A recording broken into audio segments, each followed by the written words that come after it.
it says NY post, but then it has a like a enable disable button or like a switch. You want to switch from California to New York Post. So on Facebook it says California Post, but it really is when you click on their links, takes you back to New York Post. But maybe they'll have their own website soon. So this is like I guess like a sister company of the New York Post.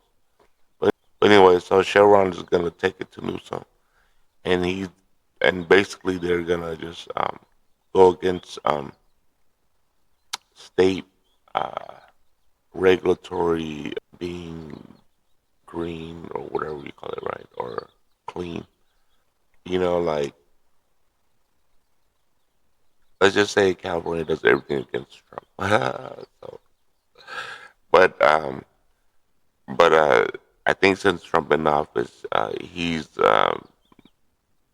more maybe more recently they passed a policy saying that um, like the nation can pump oil again in in their refineries. So and then Chevron is just basically doing that. So there's an oil rig somewhere in Santa Barbara, in the middle of the ocean, on the Pacific coast or Pacific Ocean, and they're gonna reopen it back up. Apparently, lawmakers are gonna try to sue Chevron for trying to do that. Um, stick it to California. All right, let's go read it up. Chevron gives Gavin Newsom the middle finger with a dramatic move that could help California drivers. Yeah, not everyone's going EV. You know what I mean? You see a lot of like electric scooters around. I don't think the percentages of people jumping on electric scooter it's gonna cut it, guys,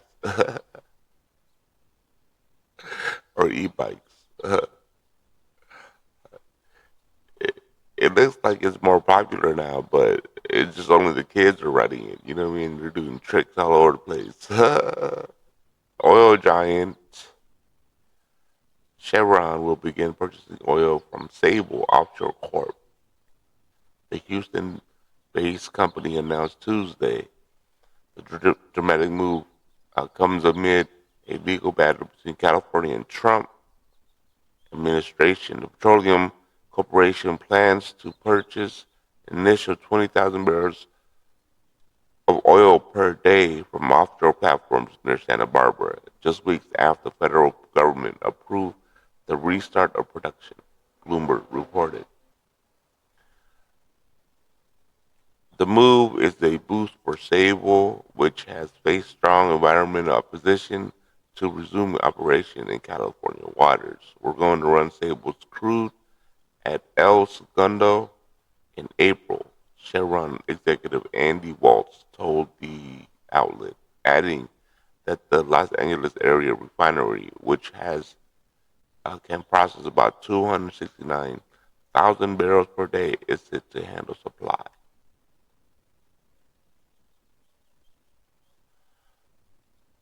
Sable announced on March 16th that it had restarted production in Santa Barbara offshore platform, sending oil through the region's controversial pipeline for the first time in 2015. The restart came after Donald Trump signed an executive order invoking the Defense Production Act, a Cold War era law that allows federal government to accelerate production of critical materials during including oil and gas. That same week, California filed a lawsuit challenging the order, arguing that it illegally asserted exclusive jurisdiction over two California onshore pipelines and prioritized donor over people and community. People and community. More like TDS. Come on, dude. I believe at least the very least 80% of people in California needs gas, guys. And okay, get this right. So these California lawmakers, right? We're in a crisis. You know what I mean? As far as going to war, right? And we need independency from imports, which the world supply.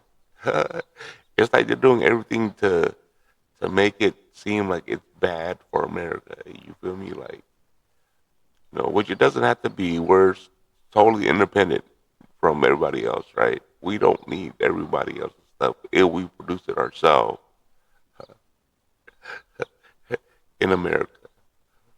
You know what I mean? It's like tell us you're like communism, but don't say it, right? It's telling, guys. It's telling. Uh, they just wanna own the people. You feel me? Like anyway, just my opinion, guys. California Attorney General Ron Bonta responded to the news, writing in a statement to the Post that the Attorney General is seeking to halt Sable unlawful restart of California onshore oil pipelines that are subject to state regulation oversight. Right? It's saying for community and people, right? There ain't nobody boycotting gas right now. If anything, they're standing in line for gas. California is unwavering in our commitment to protect our coastlines and public health. The statement continues, we're looking forward to vigorously litigating our court case. The California Post has reached out to Gavin Newsom for comment on the latest development. California consistently has some of the highest gasoline prices in the nation, often more than $2 per gallon above national average, driven in part by declining state production and reliance on import crude. The federal officials said restart is aimed at addressing supply disruption risks that have left parts of California, even U.S. military operations, more dependent on foreign oil. Now that Sable has flipped the switch, production could ramp up to between 45,000 and 55,000 barrels per day, while that is a small fraction of the more than 20 million barrels consumed daily nationwide. It represents a meaningful boost for California supply. California oil production has been steadily declining for decades, dropping from about 1 million barrels per day in 1986 to roughly about 246,000 barrels per day as of late 2025, roughly 77% plunge as aging oil fields dry up. We're taking America crude oil, putting it in American pipelines, running an American refinery, and selling these products to American motorists, and it's going to be cheaper than importing.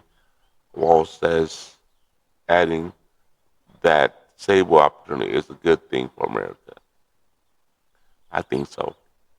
Critics argue policies under Newsom, including 2023 refinery price control law, have accelerated refinery closures and increased reliance on imported crude. The U.S. Oil and Gas Association recently said California imports 63% of its crude from foreign countries despite sitting on at least 1.7 barrels of proven reserves. This is not the first time Chevron has clashed with Newsom. Early this month, Chevron issued doomsday warning in a letter to Newsom saying the state could face major job losses and soaring gas prices under what it calls his misguided climate policies, particularly proposed changes to the cap and trade program, which the company warned could cripple remaining refineries and drive up fuel costs. All right, so the cap and trade program, I think we talked about it earlier, where com- uh, oil companies can basically auction off their passing licenses to other companies that didn't pass their regulations when it comes to climate um, policies, and then they can use it until they can pass it on their own rights, right? To keep their company going. So basically, that will tend up to drive the cost of fuel. Anyway, man, what do I know? Anyways, you know what I mean. They're gonna do what they're gonna do, but think about it this way, guys. The Dems don't want you to win.